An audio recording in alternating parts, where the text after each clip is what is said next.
Assalamualaikum warahmatullahi wabarakatuh. Waalaikumsalam warahmatullahi wabarakatuh. Apa kabar anak-anak? Baik, Ibu.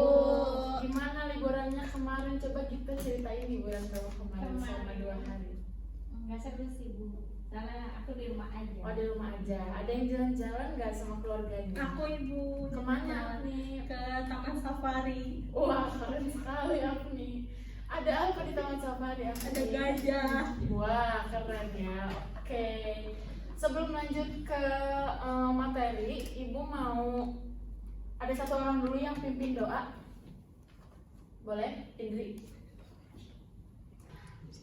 Oke, sebelum memulai pembelajaran, alangkah baiknya kita berdoa menurut agama dan kepercayaan masing-masing. Berdoa dimulai. Berdoa dicukupkan. Oke, selanjutnya Ibu mau absen. Hari ini apakah ada yang nggak hadir? Hadir semua, Bu. Hadir semua, Ibu. Oke, Elizabeth, Hadir. Dita, Hadir. Indri, Hadir, Bu. Digar, Hadir, Bu. Mayang, Hadir. terakhir Raisafni. Hadir. Hadir semua ya, alhamdulillah. Nah, hari ini sesuai kesepakatan kita di pertemuan minggu lalu, Ibu bakalan bahas tentang teknik komunikasi digital yang efektif. Sebelumnya ada yang udah tahu belum komunikasi digital itu apa? Boleh angkat tangan? Ya, Afni, boleh. Komunikasi digital? Komunikasi digital itu komunikasi yang Digital. Ya. yang apa tadi, Bu? Komunikasi menggunakan menggunakan handphone atau teknologi. betul. Jadi kurang lebih seperti itu ya. Nah, kita akan membahas teknik komunikasi digital yang efektif itu seperti apa. Mohon untuk disimak ya anak-anak, karena nanti di tengah-tengah Ibu akan memberikan pertanyaan. Nah, kita hari ini akan membahas 4 materi. Yang pertama ada pentingnya komunikasi digital yang efektif, lalu jenis-jenis komunikasi digital, lalu teknik komunikasi digital yang efektif, dan dampak komunikasi digital. Nah, lanjut ya. Di sini yang pertama ada komunikasi digital. Komunikasi digital adalah proses pertukaran informasi melalui perangkat elektronik seperti komputer, smartphone, dan internet.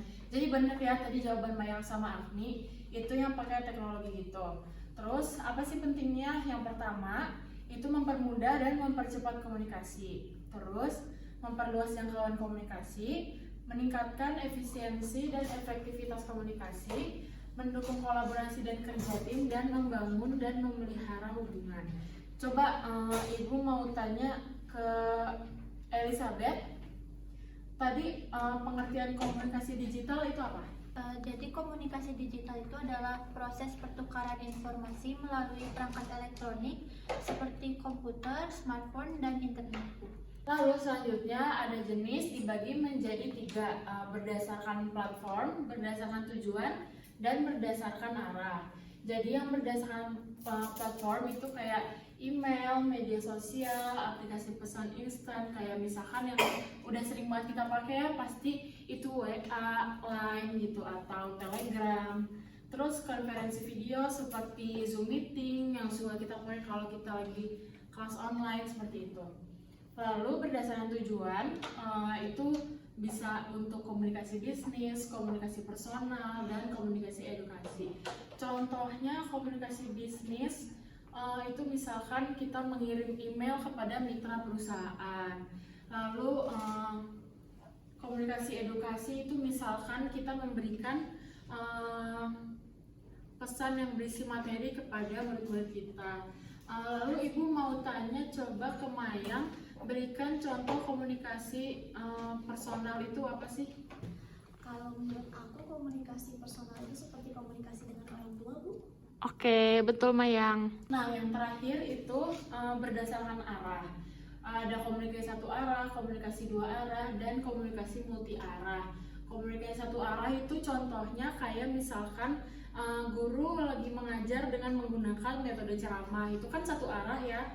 Jadi murid-muridnya hanya mendengarkan gurunya saja. Kalau komunikasi dua arah itu seperti diskusi, kayak sekarang juga ini saya menjelaskan sambil memberikan pertanyaan-pertanyaan kepada kalian gitu. Nah, yang terakhir komunikasi multi arah itu contohnya seperti rapat atau meeting seperti itu.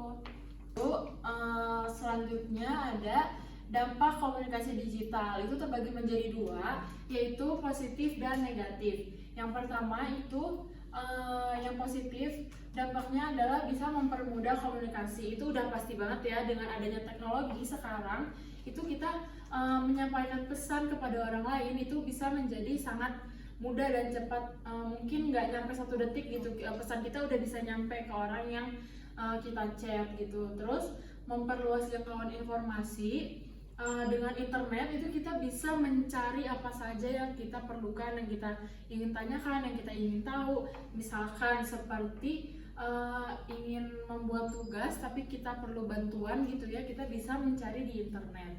Lalu yang terakhir ada meningkatkan efisiensi. Nah, selanjutnya ini ada dampak yang negatif. Yang pertama adalah cyberbullying. Terus yang kedua penipuan online, yang ketiga ada penyalahgunaan data. Coba Afni, Ibu mau minta jelasin cyberbullying itu apa sih? Cyberbullying itu kayak misalnya kan komen-komen jahat di internet Bu banyak, terus kayak bullying terhadap di media sosial gitu Bu. Oke, betul. Nah, coba Ibu mau ada satu orang yang menjelaskan tentang penyalahgunaan data. Ligar deh, boleh? Penyalahgunaan data tuh kayak kita ngambil data orang gitu loh, misalnya di kantor, terus aku di kantor sama Maya, terus aku ngambil datanya Maya, jadi kayak pencurian gitu Bu, pencurian data. Oh, oke, betul, berarti gak boleh ya kayak gitu ya, jangan sampai ya. Terakhir ini ada teknik komunikasi digital yang efektif. Gimana sih caranya? Yaitu dengan menggunakan bahasa yang jelas dan ringkas. Jadi kita tuh kalau misalkan berkomunikasi gitu ya melalui teknologi, terutama komunikasi yang bersifat formal seperti kepada perusahaan atau mitra, itu jangan pakai bahasa yang bertele-tele. Cukup memakai bahasa yang ringkas dan jelas saja. Terus selanjutnya perhatikan ejaan dan tata bahasa. Sesuai kebutuhan aja sih sebenarnya. Kalau misalkan memang itu komunikasi formal ya kita harus menggunakan bahasa yang formal seperti itu. Lalu gunakan format yang sesuai. Jadi kalau misalkan kita mau mengirim surat, kan itu udah ada format-formatnya yang sesuai, di mana peletakan kop suratnya, di mana peletakan tanggalnya, isinya, tanda tangan, terus yang lain-lain gitu. Kan udah diajarin juga ya pastinya di pelajarannya. Ya udah Bu, sudah Bu. Terus selanjutnya sertakan informasi yang lengkap dan akurat.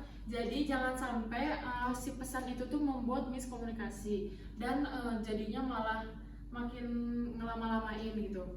Terus ada perhatikan waktu dan frekuensi komunikasi. Terlebih untuk komunikasi formal ya, misalkan komunikasi kepada mitra atau ke perusahaan gitu, kita tuh harus memperhatikan waktu dan frekuensi komunikasinya. Kenapa? Karena bisa jadi nggak sopan ya kalau misalkan kita menghubungi mereka di luar jam kerja, itu sama aja mengganggu jam istirahat mereka gitu. Lalu yang terakhir, jaga privasi dan keamanan data. Jangan disebar-sebar gitu, misalkan ke hal yang tidak perlu seperti itu. Sekian materi yang dapat Ibu sampaikan. Sebelum ke penutupan, apakah ada yang ingin bertanya? Saya Bu, Boleh Indri. saya mau nanya Bu, apa aja sih hal yang bisa kita lakuin untuk menghindari dampak negatif dari sosial media? Oke, terima kasih Indri pertanyaannya. Jadi, cara mengatasi dampak negatif dari media sosial, itu yang pertama kita bisa memulai hobi baru yang tidak berkaitan dengan media sosial. Terus membatasi, kayak misalkan kita ngasih jam-jam tertentu gitu untuk main media sosial. Jadi kayak membuat jadwal gitu. Terus memperbanyak aktivitas di luar rumah, terus juga meluangkan waktu untuk berinteraksi dengan orang lain. Dan kita juga bisa memakai media sosial itu secukupnya saja sesuai kebutuhan. Gitu Indri. Terima kasih Bu.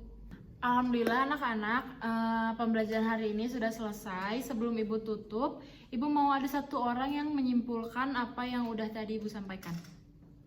Boleh, Ligar. Jadi komunikasi digital yang efektif ini adalah pertukaran informasi dan ide melalui platform digital yang mencapai tujuan yang diinginkan dengan cara yang jelas, ringkas, dan tepat waktu, sambil membangun hubungan yang positif dengan penerima, Bu. Oke, terima kasih Ligar. Alhamdulillah anak-anak, pembelajaran kita hari ini akhirnya selesai. Terus untuk pertemuan ke depan kita masih ngebahas materi yang sama tapi dengan topik yang berbeda. Sebelumnya Ibu mau kasih kuis dulu ke kalian, nanti bisa dicek ya di Google Drive yang udah ada. Deadline-nya tanggal 28. Ada yang mau ditanyakan dulu anak-anak? Sudah paham sama tugasnya? Sudah, Bu. Oke, baik. Terima kasih. Bu pamit ya. Assalamualaikum warahmatullahi wabarakatuh. Waalaikumsalam warahmatullahi wabarakatuh.